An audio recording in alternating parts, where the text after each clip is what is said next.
다시금 다석 TV로 통해 가지고 뵙게 되었습니다. 여기는 묵제당입니다. 앞전에 저희 집에서 왜 저희 차가 특별하냐에 대해서 여러 가지를 좀 소개를 하게 되었습니다.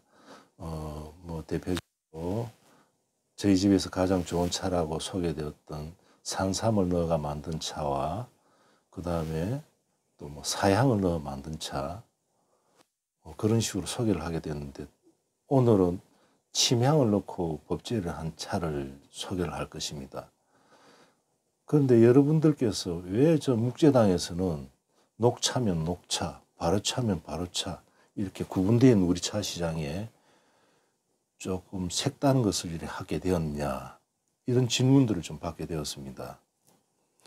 근데 제가 볼 때는 이 차라는 어떤 매개체를 가지고 어떻게 상품화를 해가지고 더 고급스럽게 해가지고 세계 무대에 세울 수 있느냐, 그건 하나의 관건과, 그 다음에 제가 가지고 있는 차의 철학이 차는 곧 약이다 하는 철학을 가지고 있습니다. 그러다 보니까 일반적인 녹차와 발효차, 대용차를 만들기에는 이미 많은 분들이 다 하고 계십니다. 근데 국제 무대에 나갔을 때 과연 그게 먹힐 수 있을까요? 그래서 차를 만드신 분들이나 드시는 분들도 우리가 흔하게 이렇게 지금 상용되고 있는 차의 범주에서 좀 벗어나가지고 다른 시각으로 한번 볼 필요가 있지 않겠나 싶어가지고 이거를 말씀을 드리게 됐습니다. 일단 차에 대한 기운은 앞전에도 한번 말씀드렸다시피 약의 기운이었습니다. 그 기운 자체가 약으로, 양리성으로 쓰다 보니까 지금 현대에도 양리성으로 써야 되는데 지금 기호 음식으로 이렇게 쓰이고 있습니다.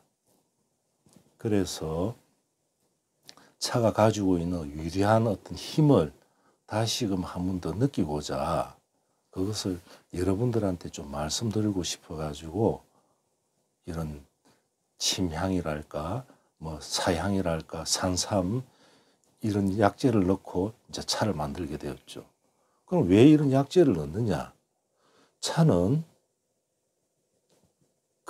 잘 법제를 해놓으면 차에 가지고 있는 분자 구조가 바뀝니다. 그래서 구중구포를 한다든지 9번 덮고 9번 비빈다 이랬을 때는 그에 대한 목적이 따로 있다고 저는 그렇게 생각합니다. 차 만든 사람으로서. 허황된 이야기가 아니고 찍어보면 되거든요. 분자 구조가 바뀝니다. 제가 볼 때는 한 7번쯤 덮었을 때 그쯤 지나고 나면 서서히 바뀌기 시작해가지고 9, 10번째 되면 그게 자리가 잡히더라고요. 그래 됐을 때는 녹차가 냉하다는 그런 이야기가 없습니다. 차로 끓여 먹어도 되고 갈아서 어떠한 조건으로 달아도 이겨냅니다. 그 차의 힘을 키워주는 것이 차 만든 사람의 몫입니다.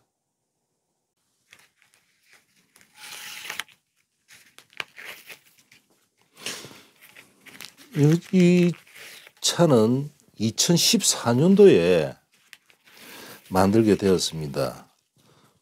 그때 만들 때 지금이야 침향이 이렇게 조금 흔하다 할까 많이 알려졌지만 그 당시만 하더라도 그렇게 많이 알려지지는 않은 상태였었어요. 그래가지고 대만에서 이름난 향 만든 공장에서 이 침향을 이제 구입을 하게 됐죠. 그때 제가 듣기로는 침향 뿌리 쪽에서 형성된 침향나무 뿌리 쪽에서 형성된 침향인데 홍토 침향이라 그러더군요. 그 침향을 가지고 썰었는데 보십시오.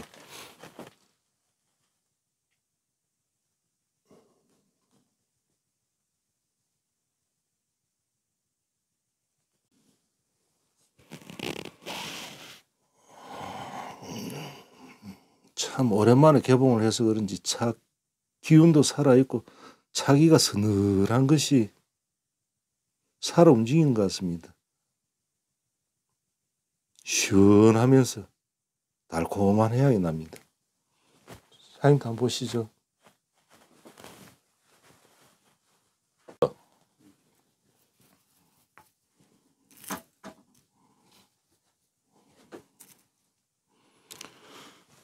그런데 우리 발효차들이 보면 우리나라 발효차 역사가 그렇게 오래되지 않아가지고 차잎이 오래되면 될수록 골든팁이라 할까 약간 황금색으로 변해가는 현상을 볼 수 있습니다.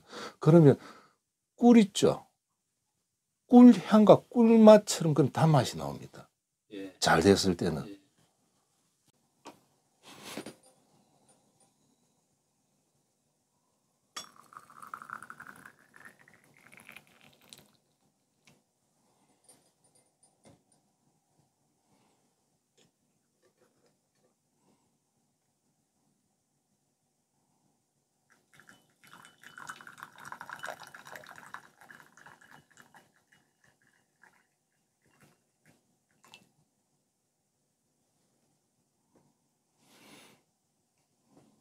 우리가 흔히들 차 우려 마실 때 물을 먼저 넣고 뭐 어떻게 넣느냐에 따라 가지고 상투, 중투, 하투라는 표현을 쓰지 않습니까? 근데 사람들이 그래요. 왜 여기서는 상투의 방식을 쓰냐 그러시길래 그냥 이건 극히 제 생각입니다만은 참 향기롭고 차가 향기로울 때 그 향을 잘 잡아주고 그 다음에 첫 향은 차가 놀라지 않더라 이거죠. 갑자기 뜨거움을 확 부으면 차가 좀 놀라는 기운이 있던데 그렇지 않고 편안하게 조심하게 하기 위해서 상투라는 방식을 쓰게 되었습니다.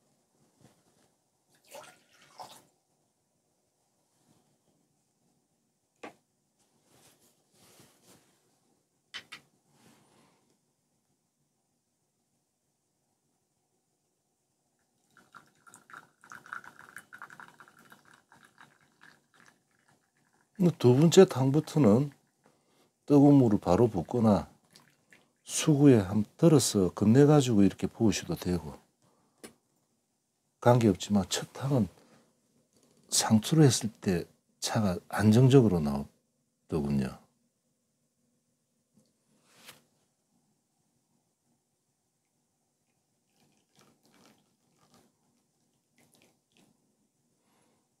한번 드셔보십시오. 침향으로 법지한 설향차입니다.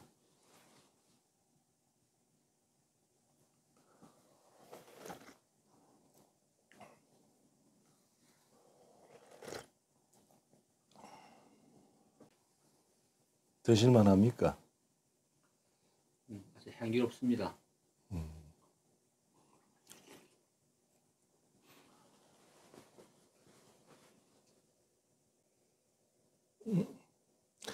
맛은 좀 어떠신가요? 우리 보통 발효차하고는 약간 좀 다른 개념이 같아요.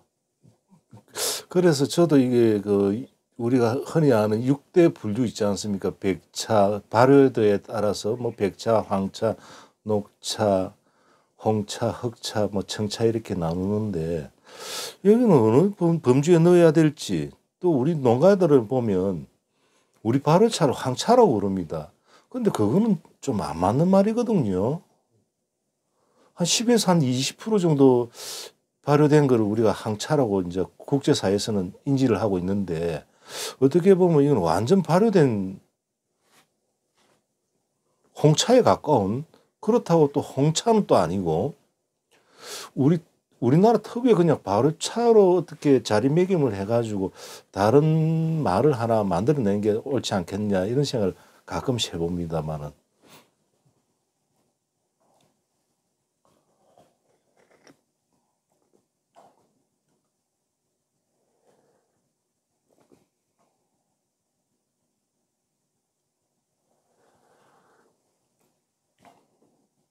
젊은 맛이 좀 있습니다. 14년도에 만들었는데